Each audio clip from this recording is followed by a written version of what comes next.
Alright guys, what is up and welcome back to Nwadei MMA, the daily series here where I give you my thoughts on everything going on in the MMA community, but more importantly, ask for your guys' thoughts because the community moves so fast.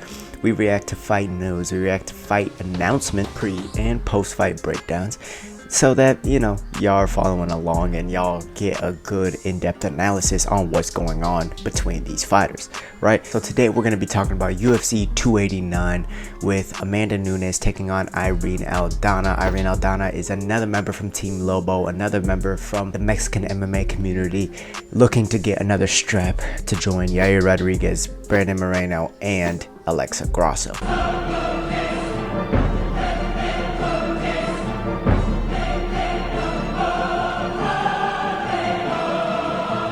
However, in the co-main event, we also have Charles Oliveira versus Beneil Dariush, a very exciting fight, which actually got pushed back to this card, originally supposed to be on the last card at UFC 288. So we're going to talk about all of these fights and more. We're going to start off with the prelims, early prelims. I'm just going to give you my picks for those. If I have a little something extra to talk about, like for a breakdown, I will do so. But I'm going to try and move right through those so we can get to the big fights that everyone wants to hear about. But with that being said, if you guys are new to the channel, don't forget to subscribe for more daily MMA content and in-depth fight analysis. And, you know, why not give this video a like? It takes a millisecond of your time. It helps me, makes me happy, so I can make you guys happy. But with that being said, let's go ahead and get right to the video. This is Nwadei!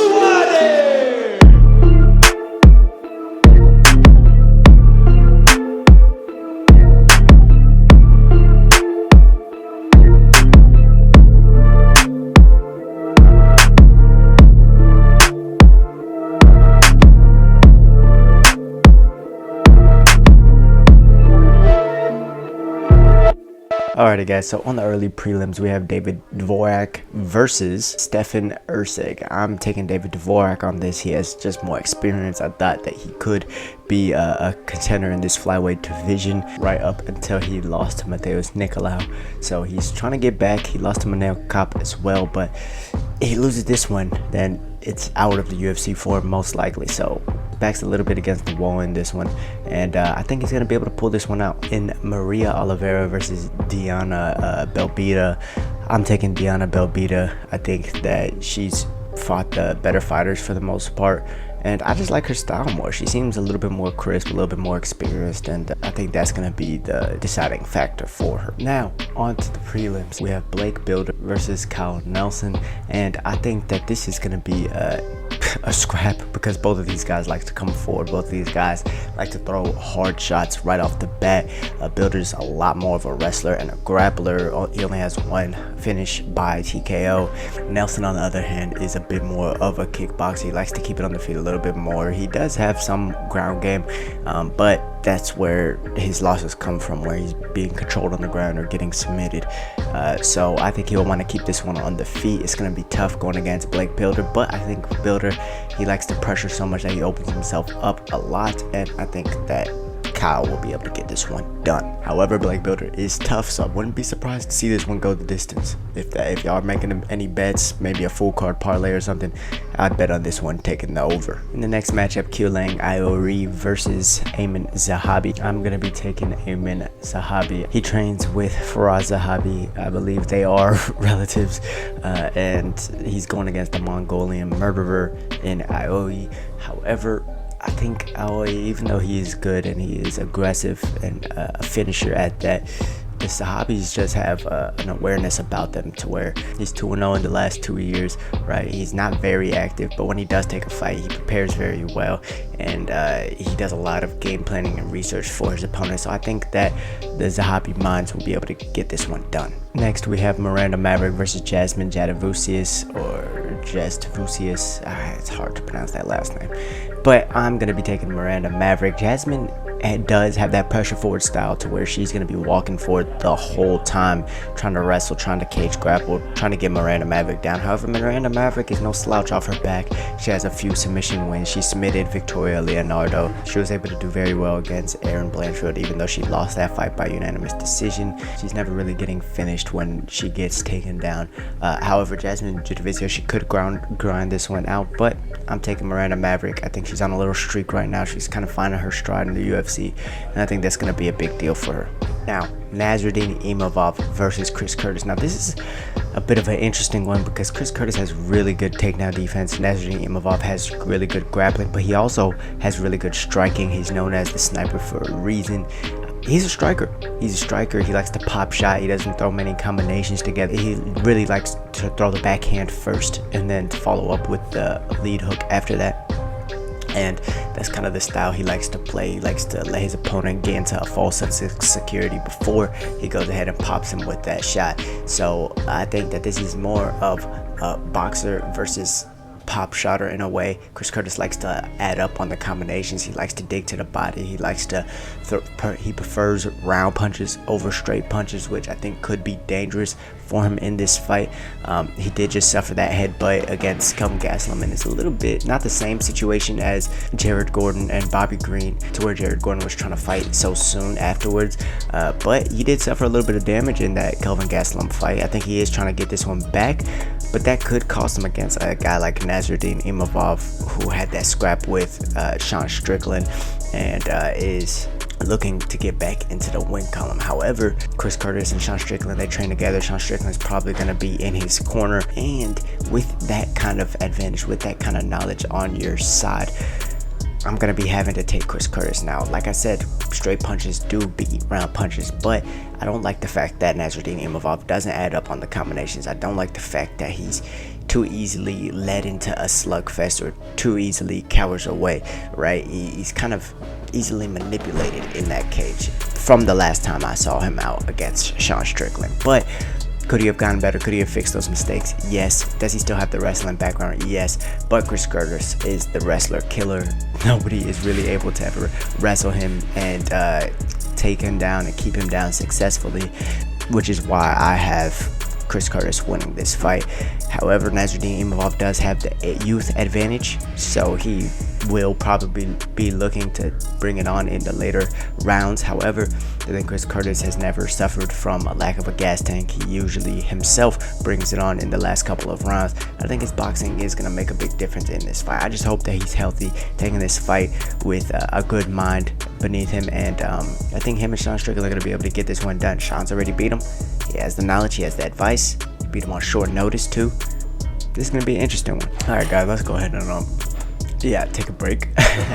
we got this main card ahead of us, so let's go ahead and stretch it out. Take a sip of your coffee or your whiskey, whatever you're drinking at this time of day or night. Whenever you're watching this video, go ahead and take a sip of your drink as you watch this. You know, I like to chill with you guys a little bit. Alright, let's get back to business. So this is a very interesting main card. A lot of people are new or have flown under the radar on this main card, so I know a lot of you guys are going to be wondering what these matchups are looking like, which is why I'm here. This is why you've clicked on this video, and that's what I'm going to give you guys. So first fight is between Eryk Aldana and Marc-Andre Barriault, or Barriault, however you say his name. This is going to be a massive scrap between two dogs, two grinders. Eryk Aldana is known for his cardio and his well-roundedness, and the same thing goes for Marc-Andre. They're both nasty guys. They both favor the clinch. I think Marc-Andre favors it a little bit more because he likes to throw those elbows and knees on the inside. He likes to take his opponent down a little bit more. Eryk Aldana, if he's going against a better striker, yes, he'll start initiating the grappling, but I think he's really comfortable on the feet. He likes being on the feet a little bit more than he likes to grind it out. However, they both do carry that grinding style, and this is going to be a very interesting one. I think Eryk Aldana has weathered a little bit more damage in his career over the years. However, they literally have identical records. They have identical height and reach. They have identical styles. This is just a fun matchup in which I think that home field advantage will play a big role. Marc-Andre is a Canadian native. He's gonna have this Canadian crowd behind him, and I think that in a fight like this where two people are trying to grind it and dog it out, and this cardio is gonna play a big factor, I think that could push him forward and push him along, because these guys are very identical in the way that they fight, and it's gonna be one of those nasty grinding ones. I would say take the over half a fight, so over 1.5. I say take that if you guys are making bets on this. That's one pick I would give you guys, because I don't see this one ending soon. However, both of these guys did just knock out their last opponents in brutal fashion. Marc-Andre knocked out Julian Marquez, while Eryk Anders knocked out Kyle Dawkins. So they're riding high on confidence. They're probably very confident in their hands and abilities. We'll see how this one plays out. Remember, over 1.5. Take it. Next, Dan 50K Ige versus Nate Landwehr. Another banger, another exciting fight. Nate Landwehr, man, I know we all remember his David Onama fight where he was just taking him down, letting him get back up, knocking him down, letting him get back up, and just put on an extreme performance for the fans. He's a very exciting fighter. Let me know what you guys think in the comments down below of his fighting style. Very exciting, like I said. Nate the Train, he's always here to entertain. Ooh, bars. Okay, but he is going against Dan 50K Ige, a more serious Dan Ige. After losing to Evloev, he has made that switcheroo in his fighting style to where he is a bit more calculated. And in that fight against Damon Jackson, man, he looked really good. He looked really good, and I was impressed with what he was able to pull out. Now, Nate Landwehr, he's no slouch, and he's used to breaking opponents. 50K Ige, he's had his fair share of decisions. We know he can go the distance. We know he has good cardio, and he's never going to stop fighting.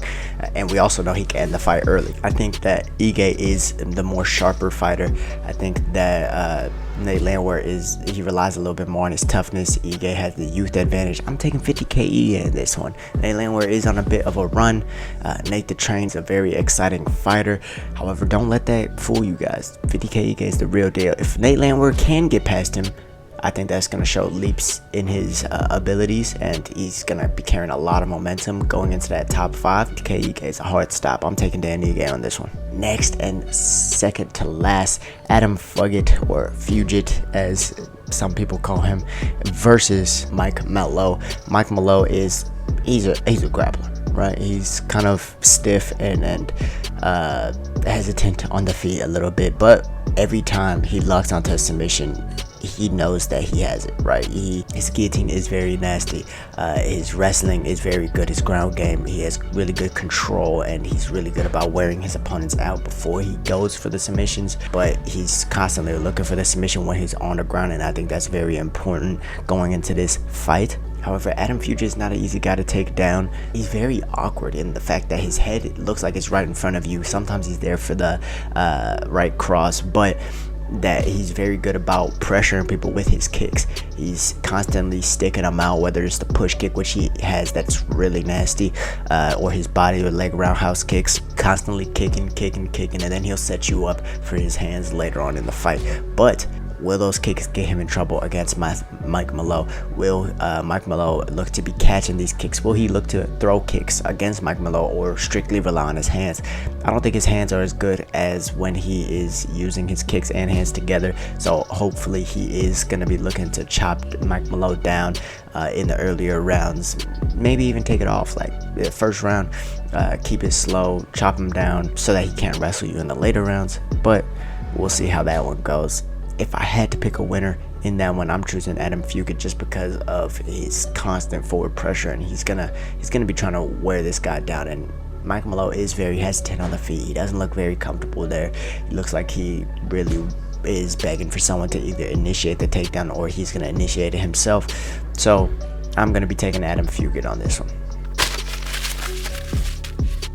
Now, for maybe the people's main event, Beneil Dariush versus Charles Oliveira. It was supposed to happen on UFC 288. However, it's happening now. Charles Oliveira had some issues, injuries and whatnot. Both of these people are probably going to be having a hard weight cut, just kind of like every top lightweight does. Every top lightweight other than like Justin Gaethje has a tough weight cut. That's just the game that it's become now. However, I think that in this fight, it really comes down to who's more composed. Charles Oliveira, his run was amazing as a title challenger, and his run was amazing as a champion. One thing that everyone kind of noticed is that he did come into the fights with a little bit of reckless abandonment to where it was pure offense. He was just walking forward, trying to force people into the clinch or force people to shoot. But when they're overwhelmed with pressure, if they initiated the clinch with him, he'll either strike off the break or be looking to damage you with knees while looking for a guillotine and things like that. His wrestling is actually very good, despite what Henry Cejudo says. I'm going to be reacting to one of his interviews, by the way. His breakdown of this fight was just an abomination and stupid, so I'm gonna be reacting to that, so stay on the lookout for that. But I think that Charles Oliveira is very good everywhere. He just needs to add a little bit more footwork and defensive head movement in there, and he would be nearly unstoppable. But I think Beneil Dariush is the best lightweight in the world.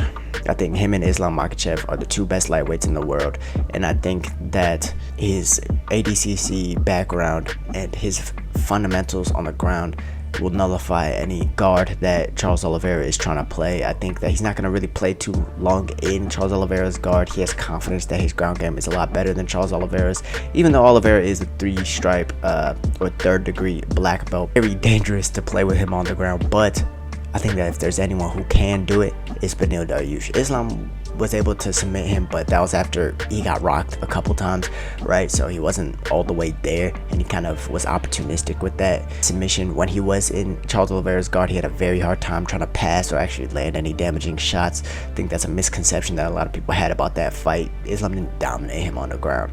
That's not what happened there. But aside from that, I think that Beneil Dariush is a little bit more disciplined. He's a little bit more composed. His fundamentals are a little bit stronger on the ground. I think that Charles Oliveira does have the striking advantage, but Beneil Dariush, he played it perfectly against Mateusz Gamrot. He was able to defend the takedowns. He was able to hit him with that nasty overhand that made his soul leave his body. He was able to strike with him fairly well on the feet and able to get the win over Mateusz Gamrot, which is a big deal. He's not scared to strike or bang with anyone, so if he is lured into that dogfight, I think he'll be accepting towards it. But yeah, I think his composure, his discipline, and the way he listens to his coaches, I think that'll be a big deal in him getting the win over Charles Oliveira. However, god damn it, this is maybe the fight I hate the most because I love both of these fighters so much. Charles Oliveira, it's not like he doesn't have a chance. He can be very opportunistic with his submissions, and those guillotines might be there.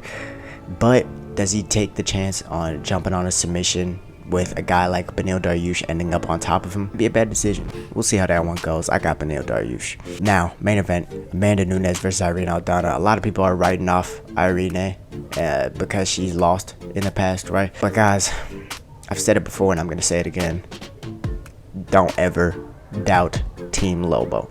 Team Lobo, which consists of Alexa Grasso, Brandon Moreno trains over there because they're located in Mexico. Yair Rodriguez trains over there. Guys, they are maybe the most underrated team in all of mixed martial arts. They're starting to get their recognition now, but everyone was doubting their ground game. Everyone was doubting their fundamentals. Everyone was doubting that team. And guys, they've only proved people wrong time and time again. Alessandro Costa and Diego Lopez running their jiu-jitsu team. Yair Rodriguez has now submitted Brian Ortega and Josh Emmett, which was very impressive. He's heading into his title fight with Alexander Volkanovski, in which he could just kick that man's head off. So that's an exciting one that we're looking for. And then we have Irene Aldana. A beautiful, beautiful boxer. Her footwork on the outside is very nice. She does lack a little bit of head movement, and that could get her in trouble in this one. But I think when in doubt, Irene Aldana is a dog. She has nasty jiu-jitsu. She has the heart that you need to fight against a champion like Amanda Nunes, like how Alexa Grasso had a heart of a champion in fighting against Valentina Shevchenko. It's the same deal here. The real question is, who do you think is going to win? Well, let's just talk about this.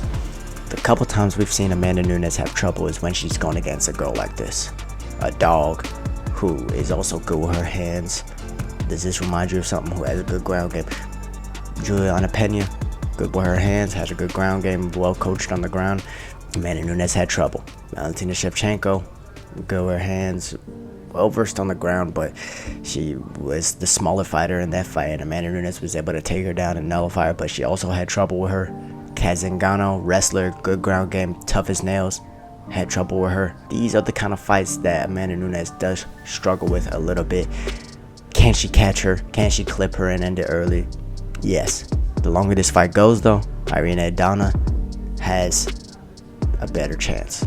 And I think that her boxing, her toughness, her ability to adjust in these fights, I think we could be seeing the crowning of a new champion. However, if I had an official prediction, first, I do think this one is going to end in a finish, even though both of these fighters are tough as nails. Both of these fighters have gone and can go the distance. In Brazil versus Mexico, I don't see this one going the distance. And if it is ending in a finish, the later it goes, I favor Irene Aldana. The earlier it is, I favor Amanda Nunes with that fast twitch muscle fibers. Guys, who do you have in this last one, in this main event? Which is your main event? The Charles Oliveira versus Beneil Dariush, or the Amanda Nunes versus Irene Aldana? If I had to choose, it's hard to bet against the GOAT, Amanda Nunes, but I'll never tout Team Lobo. Is that a real answer? Did I actually answer that? It's more of a breakdown than a prediction for that one, but yeah, y'all know how it is. Guys, thank you for watching. Thank you for stopping by my video today. Always stop by Nwadei MMA if you're looking for a breakdown or a prediction, because we have the best in-depth fight analysis here. Also, guys, don't forget to like, comment, subscribe, and don't forget to tell a friend that your boy Nwadei has a YouTube channel. With that being said, stay safe, stay blessed. I'm out. Peace.